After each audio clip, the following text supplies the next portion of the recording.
ছাগল, গরু, কুকুর, বিড়াল সবাই মাতৃগর্ভ থেকে জন্মগ্রহণ করে। আমরাও মাতৃগর্ভ থেকে জন্মগ্রহণ করি। ওইখান থেকে আমাদের ছাগল, গরু, কুকুরের সঙ্গে কোনো পার্থক্য নেই।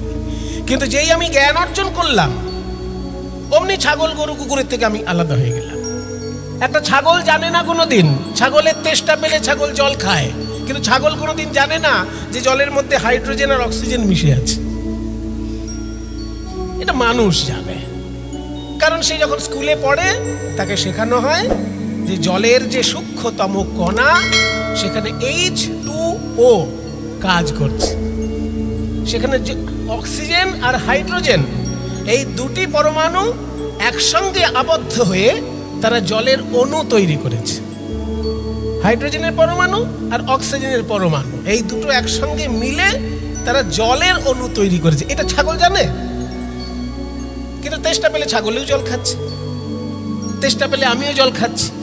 আমার আর ছাগলের মধ্যে পার্থক্য কি থাকবে? না, ছাগল জানে না যে জলের কণার মধ্যে হাইড্রোজেন আছে, অক্সিজেনও আছে।